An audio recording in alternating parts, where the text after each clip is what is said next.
Patient room assignments follow systematic protocols to ensure appropriate care distribution and prevent confusion about nursing responsibilities. Each shift begins with clear designation of which patients require specific nursing attention, allowing medical staff to plan care delivery efficiently. During my 10 years as medical floor nurse at St. Mary's Hospital, I had managed countless patient assignments and understood the importance of accurate room allocation for safe patient care, which is why being assigned to care for a patient in room 312 that was officially listed as vacant created such a confusing administrative discrepancy. The assignment appeared on my shift report during the 7 p.m. handoff from day nursing. Margaret, the departing charge nurse, reviewed each patient's condition and care requirements, concluding with room 312. Room 312 has a new admission requiring routine monitoring, she reported. Stable condition, standard care protocols. I made note of room 312 in my patient roster, planning to introduce myself and conduct initial assessment after completing medication rounds for my other assigned patients. But when I consulted the official patient census, room 312 was listed as empty and available for the next admission. Margaret, I called her before she left for the day. Can you clarify the patient in room 312? My census shows that room as vacant. She checked her documentation. I don't have specific notes about room 3 and 12. Maybe it was a last-minute admission that didn't update in the system. Yet, late admissions sometimes created temporary discrepancies between nursing assignments and official census reports, so I planned to verify the patient's status during my initial rounds. But when I arrived at room 312, I discovered something that didn't match any normal admission scenario. The room was prepared for patient occupancy, but contained no patient. The bed was properly made with fresh linens, positioned for optimal patient comfort and staff access. The bedside table was arranged with water pitcher, tissues, and call button. The IV stand was positioned beside the bed with tubing connected to a saline drip, running at a standard maintenance rate. But no patient was present to receive the IV therapy. The call light was activated, blinking steadily to indicate someone was requesting nursing assistance. I pressed the call light response button. Room 312, this is your nurse. How can I help you? No response. But the call light remained active, continuing to signal for attention. I examined the room more systematically, looking for any explanation for the prepared but unoccupied patient space. Personal belongings were arranged in the bedside table drawer, reading glasses, tissues, a small bottle of hand lotion, items that suggested someone had settled into the room for an extended stay, but no patient was visible anywhere in the room or adjacent. Bathroom. I returned to the nurse's station to research room 312's admission status more thoroughly. The computer system showed conflicting information. One database listed room 312 as vacant and ready for assignment. Another database showed an active patient with routine care orders and medication schedules. But no patient name appeared in either system, and no admission paperwork existed for room 312. This is very strange, I told Janet, the night charge nurse. Room 312 is set up for a patient, but I can't find anyone there or any records of who should be occupying that room. Janet accompanied me to investigate room 312 personally. Someone's definitely been here, she observed, noting the prepared IV setup and personal belongings. But where's the patient? The call light continued blinking, maintaining its request for nursing attention that we couldn't provide to someone we couldn't locate. We decided to monitor room 312 throughout the shift, documenting any changes or evidence of patient presence. At 9 p.m., the water pitcher had been partially consumed. At 11 p.m., the bed linens showed signs of occupancy, slight wrinkles and indentations suggesting someone had been resting. At 1 a.m., the bathroom tissues had been used. Someone was definitely utilizing room 312, but they remained invisible to direct observation. During my 3 a.m. medication round, I prepared the medications that the computer system indicated were prescribed for room 312's patient. I have your evening medications, I announced to the apparently empty room, placing the medication cup on the bedside table. When I returned 20 minutes later, the medications were gone, and the empty cup was neatly placed in the appropriate disposal container. Someone had taken their prescribed medications according to proper protocols, but I never saw them consume the drugs. At 5 a.m., while walking through the main corridor during final rounds, I encountered someone I hadn't seen before, a person in hospital gown and slippers. walking slowly toward room 312 with the careful gait of someone recovering from illness or surgery. But when I looked directly at them, their face was absent, not covered or turned away, completely missing. Smooth skin where facial features should have been, with no eyes, nose, or mouth visible above the neck of the hospital gown. "Excuse me," I called, but the figure continued walking without acknowledging my voice. I followed at a distance, watching as the faceless patient entered room 312 and closed the door. When I knocked and entered the room immediately afterward, it was empty again. But the bed showed fresh evidence of occupancy, and the IV stand had been adjusted to a different height. The morning shift arrived before I could process what I had witnessed. "How was room 312 last night?" asked Patricia, the incoming nurse. "Very unusual situation. Someone's definitely occupying that room, but I can't identify who or find them when I try to provide direct patient care." Patricia checked her patient assignment. "I'm not assigned to room 312. Census shows it is vacant, but the room continued to show signs of occupancy throughout the day shift. Meals were delivered and consumed, medications were administered to apparently empty space, and housekeeping reported that the room required cleaning despite being officially unoccupied. The faceless patient in room 312 established a pattern of invisible presence during direct observation and brief visible appearances in hospital corridors when nursing staff weren't specifically looking for them. Other nurses began reporting similar sightings, glimpses of a hospital-gowned figure with no facial features, always walking toward or away from room 312, never acknowledging attempts at communication. "I think it's a patient who doesn't want to be seen," observed Sarah, one of our senior nurses, someone who needs medical care but can't or won't reveal their identity. Room 312 continued to provide medical care to its invisible occupant, with nursing staff learning to deliver medications, adjust IV therapy, and provide comfort measures to someone whose presence could be documented but not directly observed. The faceless patient represented medical needs that transcended normal patient identification procedures, requiring care that focused on therapeutic intervention rather than personal interaction. Some patients, I learned, receive necessary medical treatment while maintaining privacy that extends beyond normal confidentiality protocols, existing in hospital spaces without requiring traditional patient-staff relationships. The room without a patient taught us that medical care can be provided effectively even when patients choose to remain anonymous and invisible, as long as their therapeutic needs are recognized and addressed through professional nursing attention that respects their desire for complete privacy.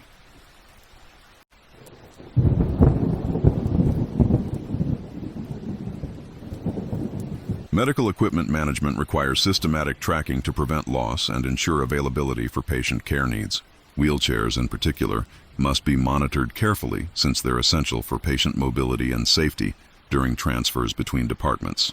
During my 7 years as evening supervisor at Regional Medical Center, I had overseen countless equipment, inventories, and understood the importance of maintaining accurate records of wheelchair location and usage, which is why repeatedly finding an unassigned wheelchair positioned outside the locked psychiatric ward created such a puzzling inventory discrepancy.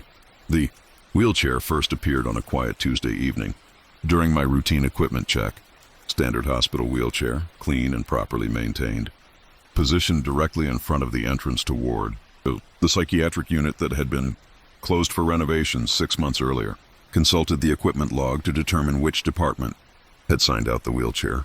No record of assignment, no documentation of authorized use, no indication of how the wheelchair had come to be positioned outside the sealed ward. "Tom," I asked our maintenance supervisor, "do you know anything about the wheelchair outside Ward 7? He checked his records. "Ward 7 has been locked since the renovation project started. No equipment should be in that area, but the wheelchair remained positioned outside the ward entrance, as if someone had brought it there for a specific purpose and then abandoned it." I moved the wheelchair to the equipment storage area where unassigned chairs were kept until needed for patient care. Standard procedure for managing equipment that appeared in unauthorized locations. The next evening, the wheelchair was back outside Ward 7. Same position, same condition, as if it had been deliberately placed there despite my relocation to the storage area.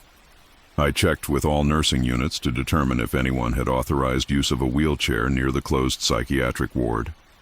No department had requisitioned equipment for that area, and no staff member acknowledged moving the wheelchair from storage. "Maybe someone's using it for personal convenience," suggested Linda, our charge nurse. "Staff sometimes borrow wheelchairs for moving heavy equipment, but using hospital wheelchairs for non-patient purposes violated equipment protocols, and the wheelchair's position outside a locked ward didn't suggest practical utility for any legitimate hospital function. I decided to monitor the wheelchair more systematically, documenting when it appeared and whether anyone was observed using it for unauthorized purposes. Each morning, I would move the wheelchair back to equipment storage. Each evening, it would reappear outside Ward 7, positioned in exactly the same location as if returning to a designated assignment. But no one was ever seen transporting the wheelchair or using it in the area near the closed psychiatric ward. Security. Cameras showed the wheelchair appearing and disappearing without any human interaction. The footage would show an empty corridor in front of Ward 7. Then the wheelchair would be present in the next frame, with no transition or explanation for its arrival. "Equipment doesn't move itself," observed Officer Martinez, reviewing the security footage. "But I can't see anyone placing that wheelchair in position."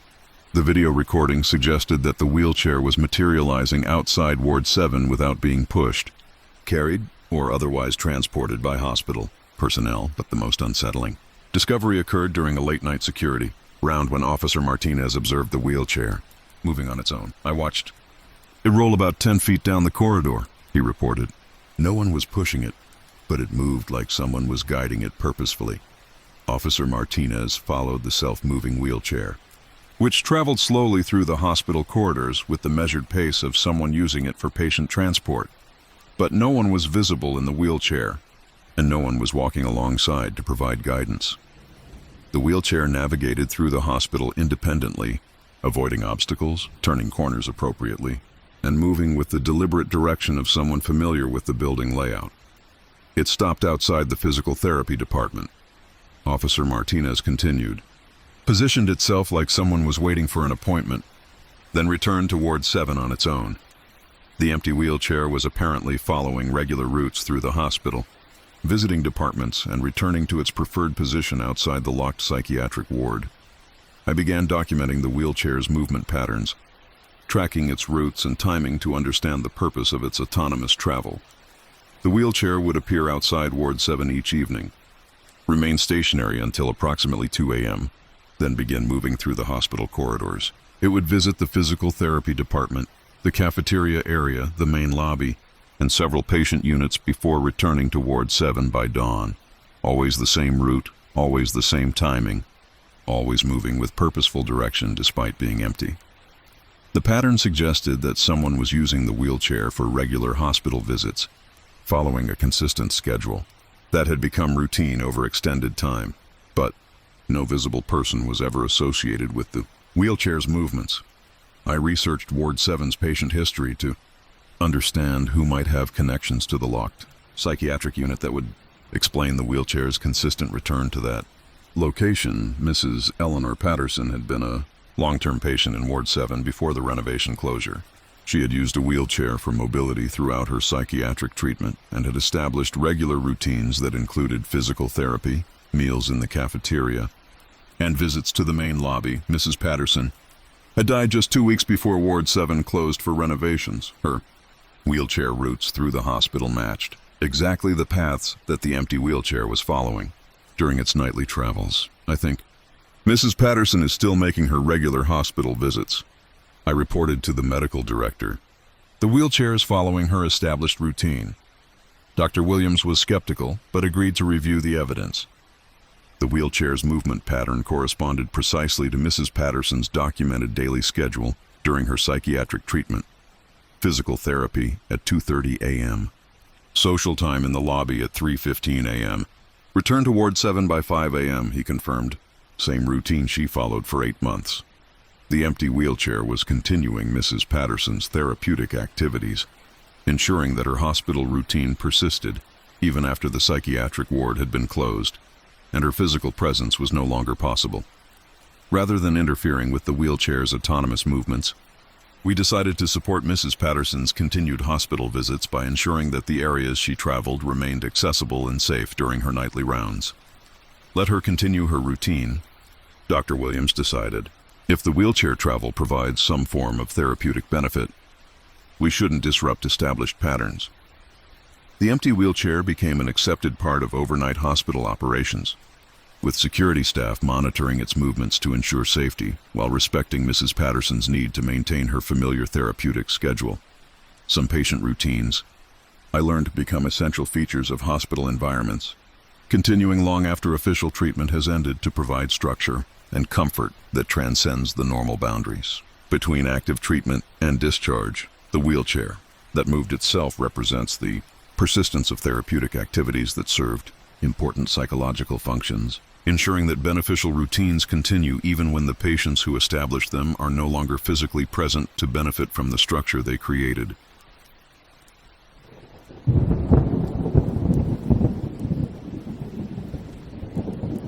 Maternity nursing requires exceptional attention to infant sounds and behaviors that indicate medical needs or distress. Every cry, every change in breathing pattern, every alteration in activity level provides critical information about newborn health and comfort. During my 14 years as night nurse in the maternity ward at General Hospital, I had learned to distinguish between different types of infant cries and respond appropriately to ensure optimal care for mothers and babies. But the crying that began emanating from the empty nursery challenged my understanding of normal newborn behavior in hospital operations. It started during a particularly quiet Thursday night when census was unusually low. Only 3 mothers with newborns occupied the maternity ward, and all babies were healthy, full-term infants requiring routine care. The kind of peaceful shift that allowed nurses to focus on education and bonding support rather than urgent medical interventions. I was completing 2 a.m. feeding assistance when I heard distinct infant crying from the direction of the main nursery. Not the typical cry of a hungry or uncomfortable baby, but the urgent, distressed wailing that indicates immediate need for attention. The sound carried clearly through the maternity ward, impossible to ignore despite coming from an area that should have been empty. I checked on my 3 assigned babies. All were sleeping peacefully in their mothers' rooms, showing no signs of distress or discomfort that would account for the crying I was hearing. But the infant cries continued, growing more urgent and demanding immediate response. I walked to the main nursery to investigate the source of the distress. The nursery was empty, with all bassinets unoccupied and no infants present, but the crying continued, seeming to come from throughout the empty space. "Hello?" I called softly, thinking perhaps a mother had brought her baby to the nursery for feeding assistance. "Is someone here who needs help?" The crying paused briefly as if acknowledging my voice, then resumed with increased intensity. I searched the nursery systematically, checking every bassinet, every storage area, every location where an infant might be placed. No babies, no mothers, no explanation for the persistent crying that echoed through the empty room. But the sound was definitely present, definitely indicating infant distress, definitely requiring nursing response. I contacted the charge nurse to report the mysterious crying in the empty nursery. "Sarah, I'm hearing baby cries from the nursery, but there are no infants present. Could you help me investigate?" Sarah arrived within minutes, accompanied by Dr. Martinez, the on-call pediatrician who had been completing chart reviews. All 3 of us could hear the infant crying clearly, but no baby was visible in the nursery. "The sound seems to be coming from everywhere," Dr. Martinez observed. "But there's obviously no infant present." Sarah checked the maternity ward census to ensure we hadn't overlooked any patient assignments. 3 mothers, 3 babies, all accounted for in their designated rooms. But the crying continued, growing more distressed and urgent despite our inability to locate its source. "Maybe it's coming from another floor," I suggested. Sound can carry through hospital ventilation systems, but General Hospital's maternity ward was isolated from other departments, and no infant care areas were located adjacent to our unit. The crying was originating specifically from within our nursery, despite the absence of any babies requiring attention. As we stood listening to the impossible infant distress, the crying began to move, not staying in one location, but traveling through the maternity ward as if the baby were being carried through the corridors. We followed the sound as it moved from the nursery toward the patient rooms, then beyond the active ward areas toward a section of the maternity floor that had been closed for renovation. The crying led us to room 237, which had been locked and sealed for construction work that hadn't yet begun. But the infant distress was clearly coming from inside the locked room. "Can you open this room?" I asked Sarah. She checked her master keys and unlocked room 237. The room was empty, prepared for renovation with furniture removed and equipment stored elsewhere. But the baby's crying was unmistakably present in the vacant room, echoing off bare walls and creating a heartbreaking sound of infant need that demanded immediate attention. "There's definitely a baby in distress," Dr. Martinez confirmed, "but I can't see any infant present." I approached the area where the crying seemed most concentrated, near the window where a bassinet would normally be positioned for a patient room setup. "It's okay, baby," I said softly to the empty space. "Someone's here to help you." The crying quieted slightly as if responding to verbal comfort. "Are you hungry? Do you need to be changed?" I continued, providing the kind of soothing communication that helps calm distressed infants. The crying diminished to soft whimpering, suggesting that attention and verbal comfort were addressing the baby's immediate needs. I spent 20 minutes in room 237, providing verbal comfort to the invisible infant, using techniques that had proven effective throughout my maternity nursing career. Eventually, the crying stopped completely, replaced by the peaceful silence that indicates a content. "Sleeping baby, whatever you did worked," Dr. Martinez observed. "The distress has resolved, but room 237 remained visibly empty, with no explanation for the infant crying that had required nursing intervention. I researched the history of room 237 to understand any connection to infant care that might explain the mysterious crying. Mrs. Jennifer Adams had been the last patient in room 237 before the renovation closure. She had delivered a premature baby who had required immediate transfer to the neonatal intensive care unit at another hospital. The baby had died 3 days after birth, despite excellent medical care and the mother's hopes for recovery. Mrs. Adams had remained in room 237 for additional recovery time, grieving the loss of her infant while surrounded by the sounds of healthy babies in other maternity rooms. The invisible crying infant might represent Mrs. Adams's baby, who had spent so little time in the maternity ward, but whose need for comfort and attention persisted in the room where his mother had mourned his loss. I began making regular visits to room 237 during quiet periods, providing the kind of nurturing attention that the crying infant seemed to require. "How are you tonight, little one?" I would ask the empty room, sitting in the chair where Mrs. Adams had spent her grief-filled recovery days. The response was always positive, peaceful silence that suggested the infant was receiving the comfort and acknowledgement he had been requesting through his distressed crying. Other maternity staff began reporting similar experiences with crying in empty areas of the ward, always requiring the same response: personal attention, verbal comfort, and nursing care provided to invisible infants who needed acknowledgement of their presence. The crying baby in the maternity ward represents the continuation of infant needs that transcend the normal boundaries between life and death, ensuring that babies receive nurturing attention even when their physical presence has ended. Some infants, I learned, require ongoing nursing care that focuses on comfort and recognition rather than medical intervention, creating relationships between nurses and babies whose needs persist beyond the limitations of their brief lives. The maternity ward continues to provide care for invisible infants, whose crying indicates their need for the kind of loving attention that all babies deserve, regardless of how long they're able to remain with us.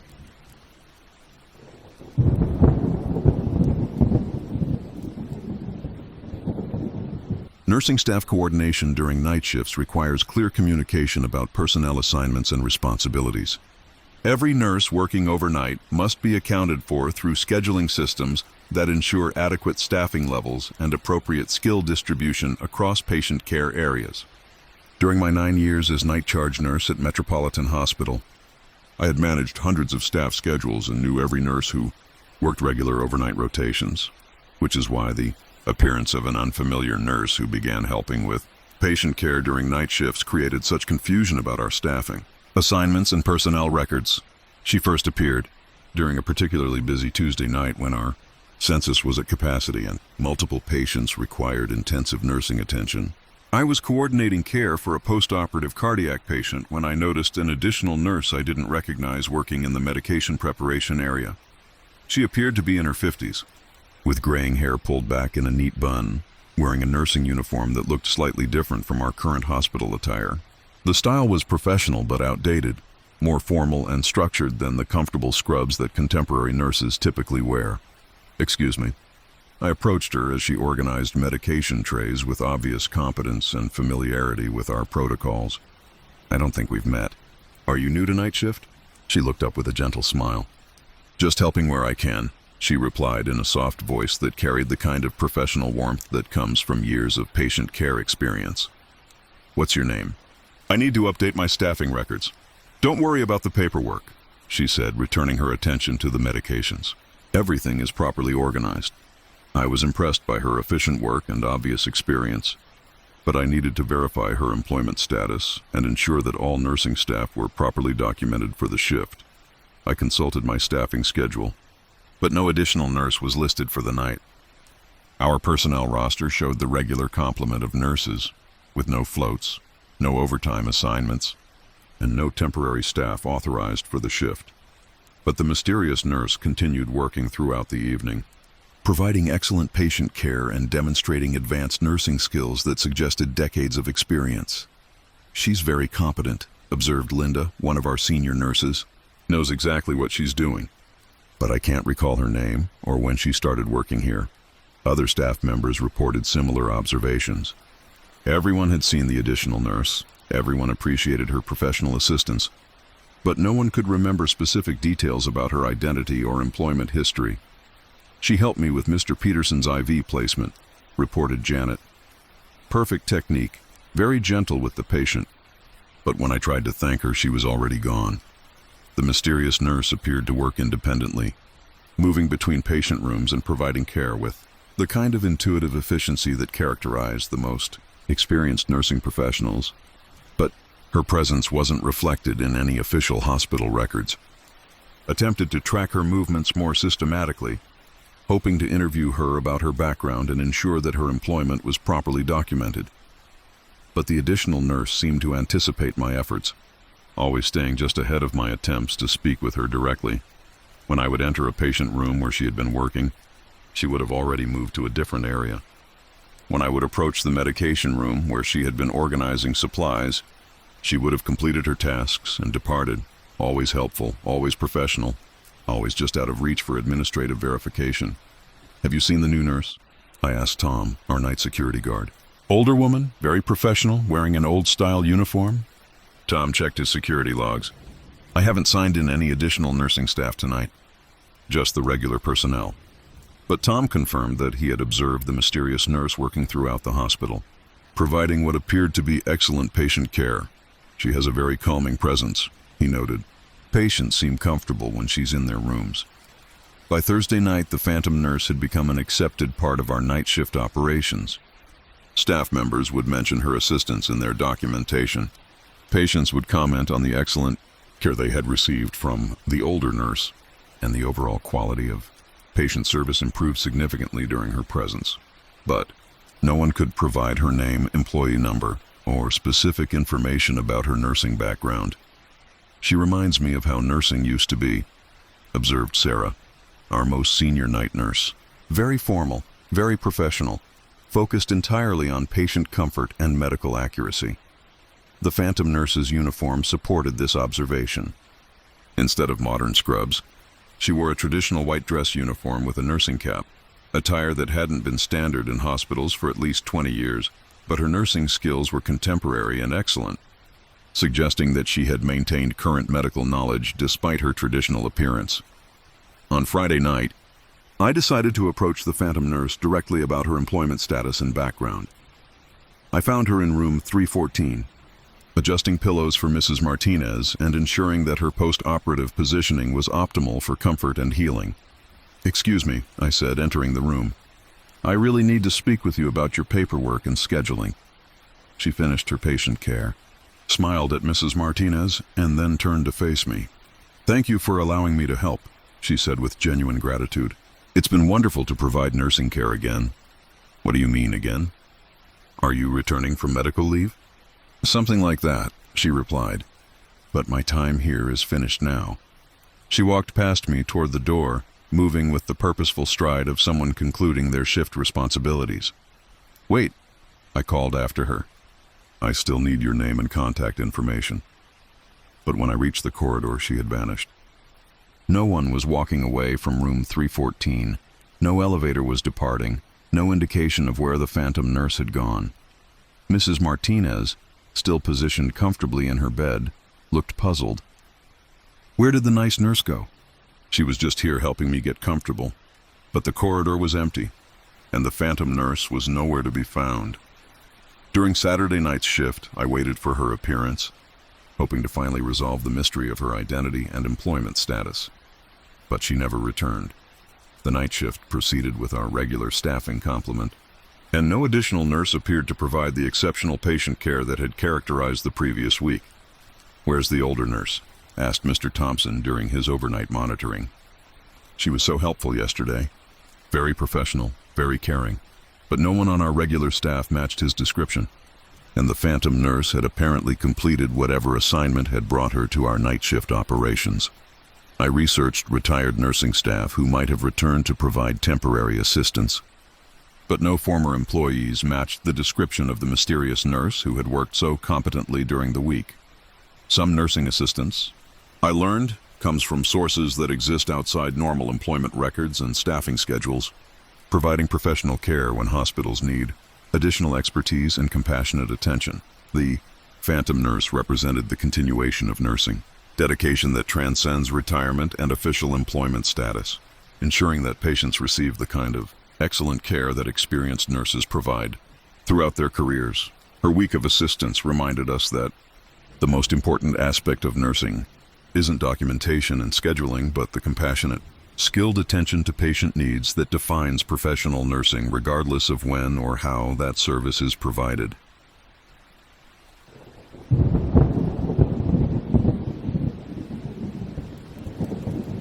Medical documentation requires clear, precise communication to ensure accurate patient care and legal compliance. Every entry in patient charts must be readable, professionally written, and comprehensible to all medical staff who might need to reference the information. During my 11 years as medical records nurse at General Hospital, I had reviewed thousands of patient files and understood the importance of maintaining clear, standardized documentation practices, which is why discovering a patient chart filled with coded messages instead of standard medical notation created such a puzzling documentation anomaly. The chart belonged to Mr. William Hayes, 72 years old, admitted for routine cardiac monitoring following chest pain episodes. Standard admission that should have generated typical nursing notes, physician orders, and progress reports written in conventional medical terminology. But when I opened Mr. Hayes's chart for routine review, every entry was written in what appeared to be cryptographic code. Instead of patient reports chest pain, 410 severity, relieved with nitroglycerin, the nursing notes contained combinations of numbers and letters that followed no medical documentation format I recognized. PT 47 CXR 15 NTG 03. At first glance, the entries looked like medical abbreviations or shorthand notation that I simply wasn't familiar with. But closer examination revealed patterns that suggested deliberate encoding rather than standard medical communication. Consulted with Dr. Peterson about the unusual documentation in Mr. Hayes's chart. "These entries don't follow any medical notation system, I know," he confirmed after examining several pages of coded information. "But they're obviously written by someone with medical knowledge."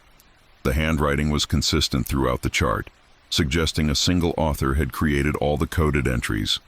But no nurse or physician on our staff acknowledged writing in the cryptographic style. "Could this be a medical student using some kind of personal shorthand?" I suggested, but medical students were required to use standard documentation formats, and no student assignments involved Mr. Hayes's care. I decided to attempt decoding the messages, thinking they might represent a cipher that could be translated into meaningful medical information. The first entry, PT 47 CXR 15 NTG 03, might correspond to patient age 47, incorrect.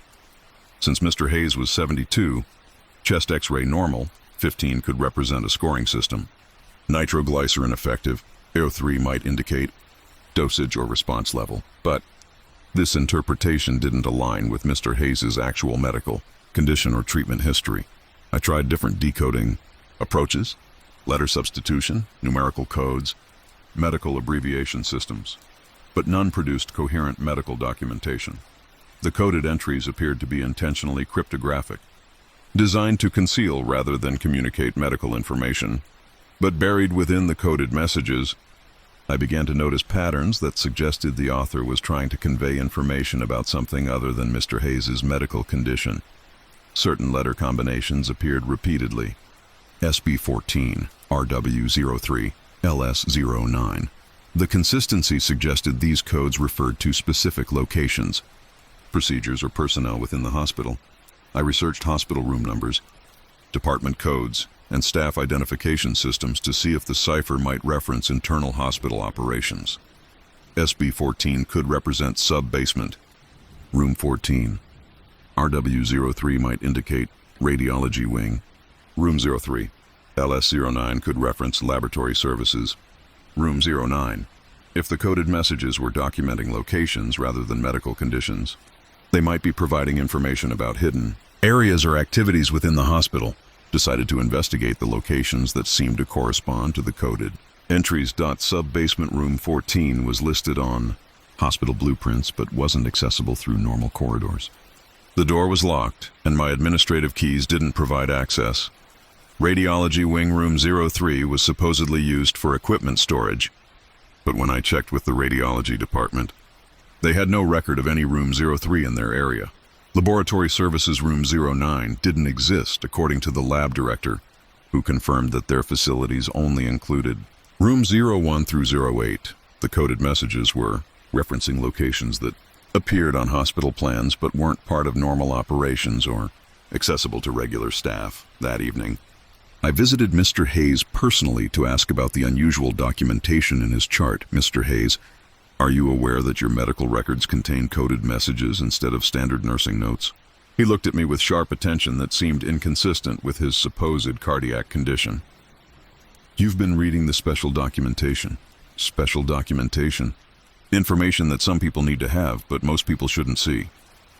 Mr. Hayes appeared to be more alert and coherent than his medical condition suggested, displaying the kind of focused awareness that contradicted his admission diagnosis. What kind of information are you referring to?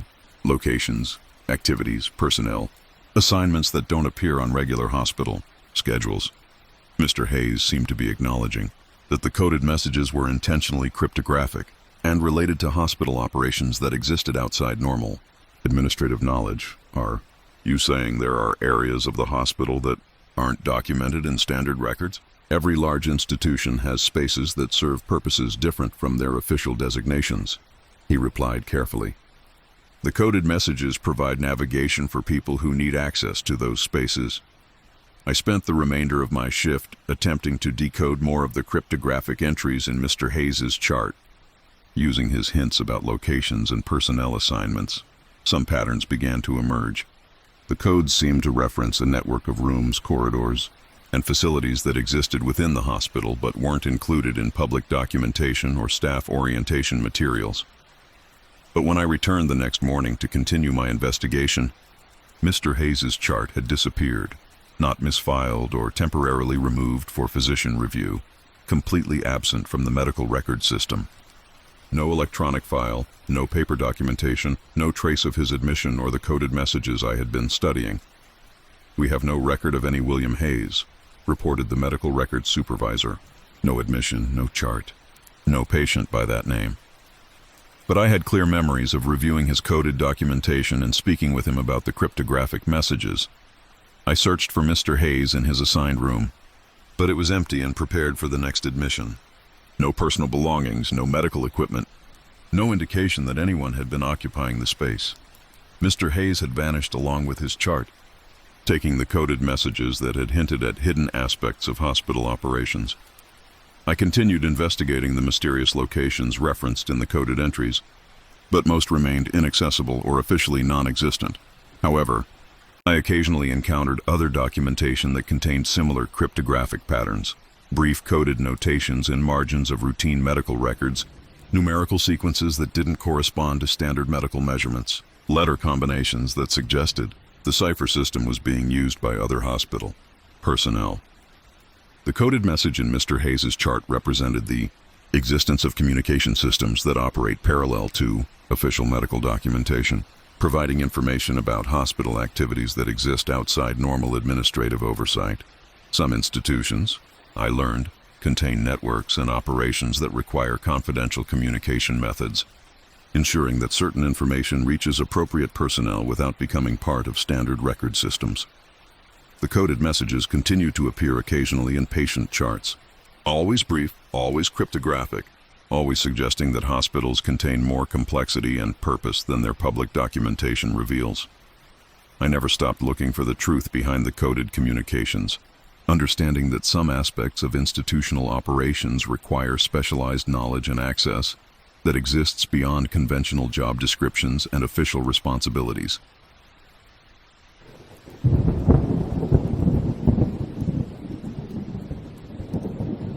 Hospital night shifts provide unique opportunities for patient communication that often doesn't occur during busy daytime hours. The quiet, intimate environment encourages patients to share concerns, fears, and personal information that they might not discuss when surrounded by the activity of regular hospital operations. During my 12 years as night nurse at Regional Medical Center, I had listened to countless patient confessions and understood the therapeutic value of providing a compassionate ear during vulnerable nighttime hours. But the confession I overheard from room 219 challenged my understanding of patient communication and the boundaries between life and death. It began during a particularly quiet Wednesday night when census was low and most patients were sleeping peacefully. I was completing medication documentation when I heard a voice speaking softly from the direction of room 219.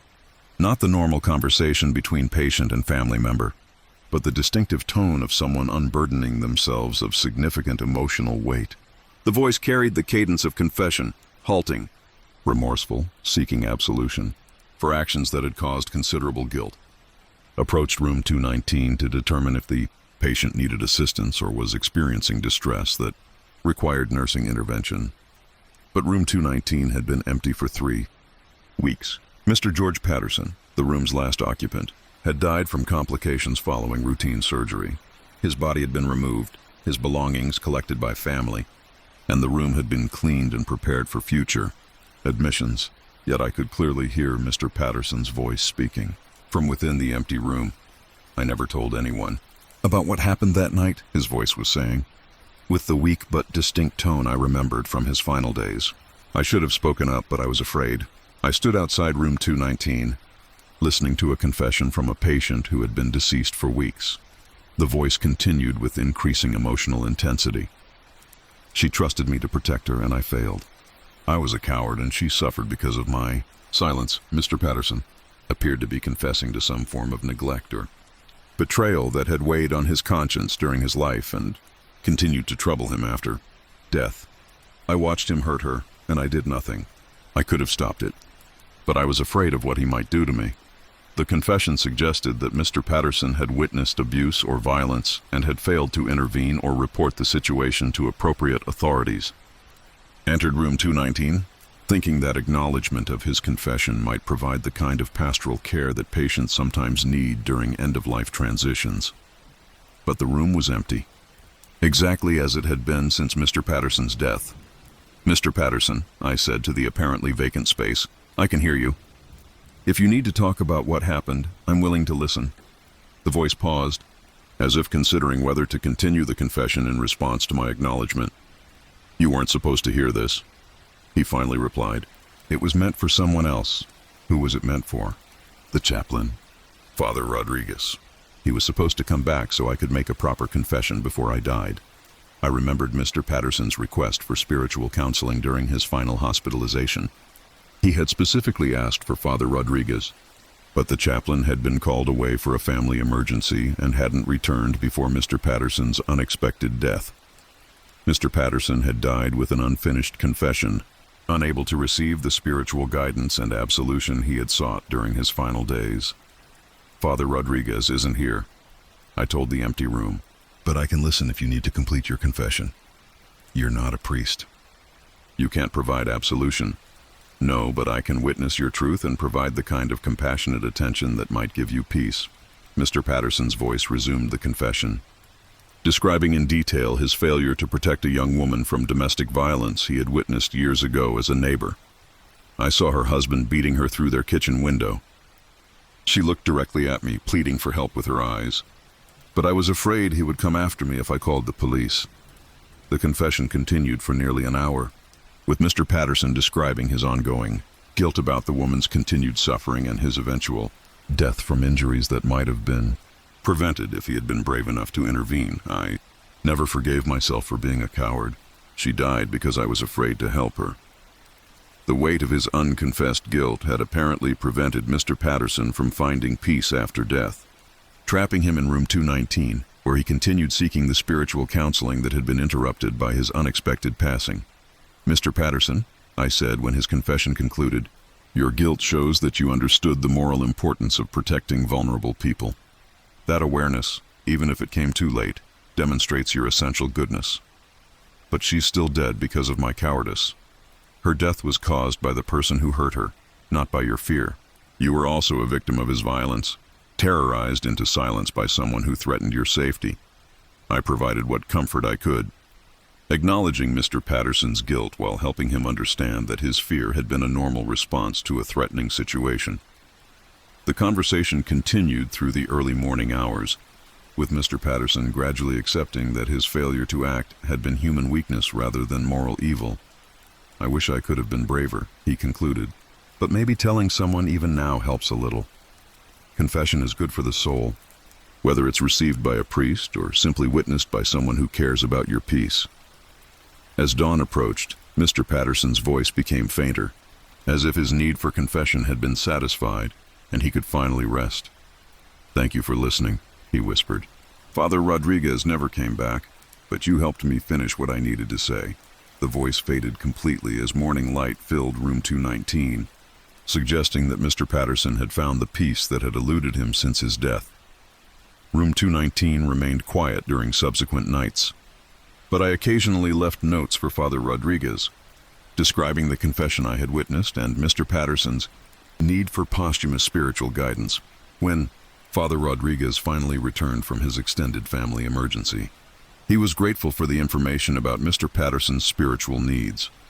"I regretted not being able to provide final confession," he told me, "but it sounds like you provided the compassionate listening that allowed him to unburden himself. Some confessions, I learned, require witnesses rather than formal absolution, and some spiritual needs can be met through human compassion even when official religious guidance isn't available. The night shift confession taught me that nursing care sometimes extends beyond medical treatment, to include the kind of spiritual support that helps people find peace with their past actions and moral struggles." Mr. Patterson's posthumous confession represents the continuation of spiritual needs that transcend death, ensuring that guilt and remorse can be addressed even when formal religious counseling isn't immediately available during life's final moments.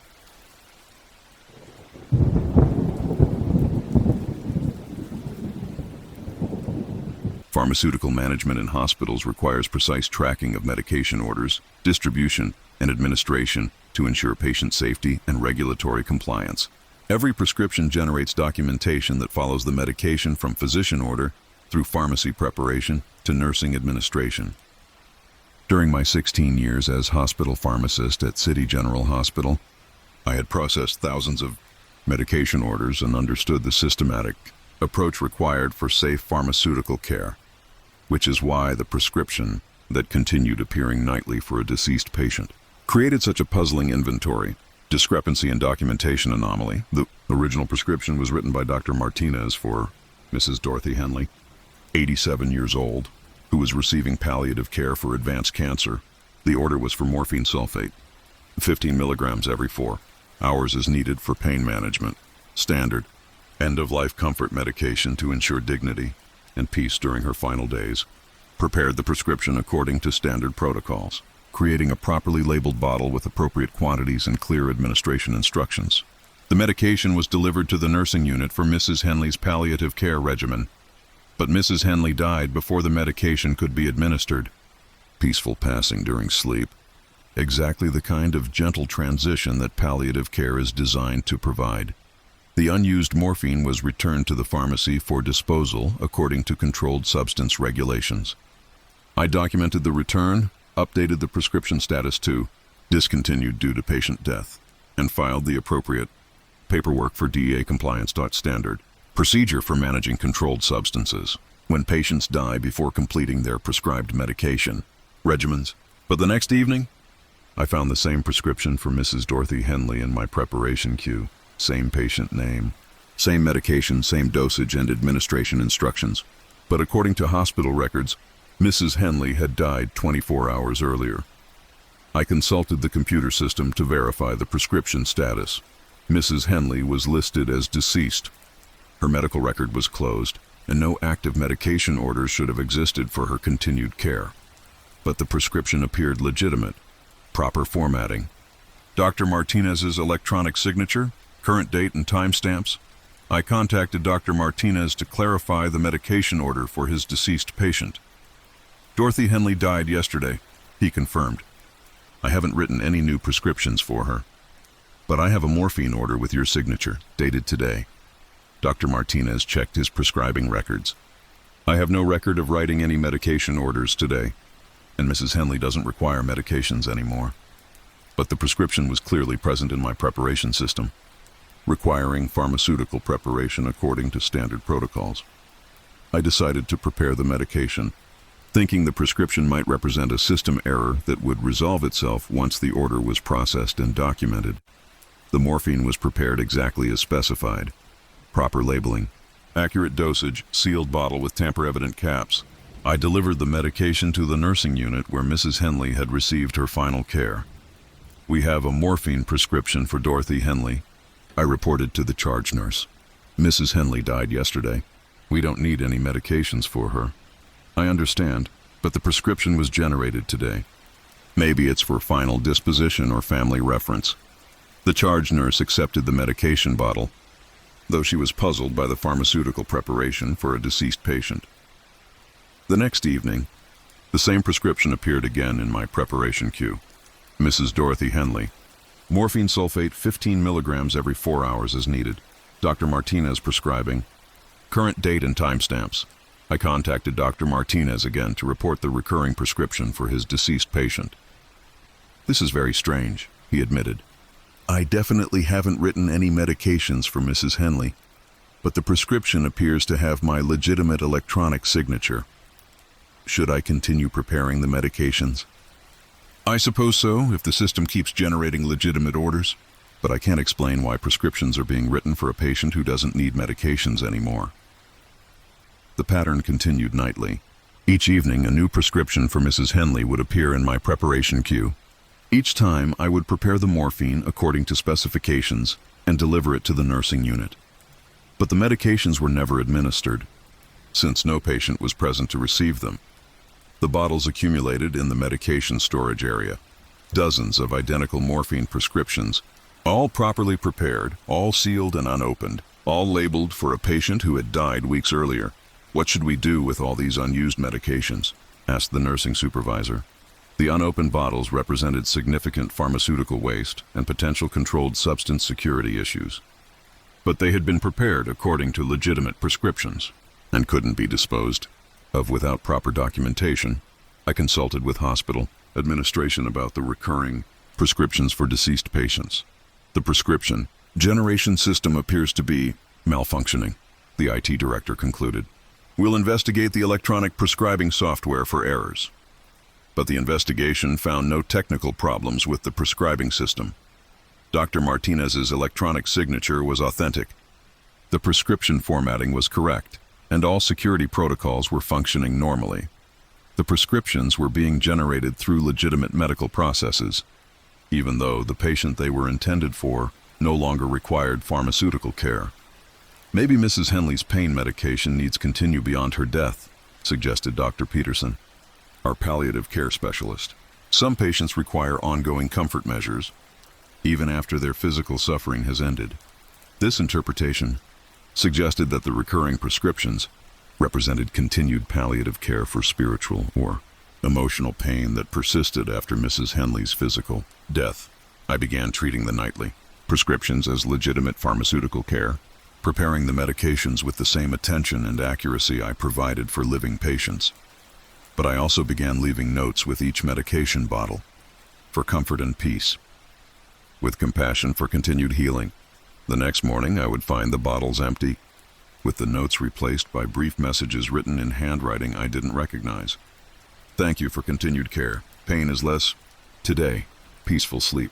Someone was consuming the medications and expressing gratitude for the pharmaceutical comfort they provided. Mrs. Henley appeared to be receiving benefit from the morphine prescriptions, finding relief from pain that persisted beyond her physical death. The nightly prescriptions became routine pharmaceutical care, ensuring that Mrs. Henley's comfort needs were met through consistent medication, preparation, and delivery. But the most remarkable aspect was the consistency of her appreciation. Each empty bottle was accompanied by brief thank you notes that expressed genuine gratitude for continued pharmaceutical attention. Pain management is working well. Sleep has improved. Grateful for compassionate care.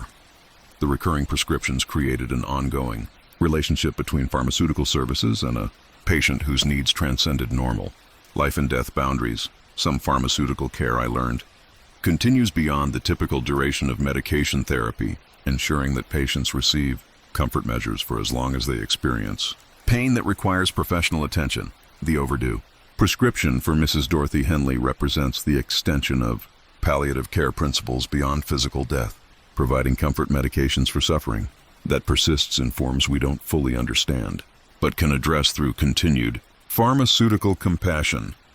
The nightly appearance of her morphine prescription ensures that pain management continues for patients who require ongoing comfort care, regardless of the conventional boundaries between life and death that typically determine the duration of pharmaceutical intervention.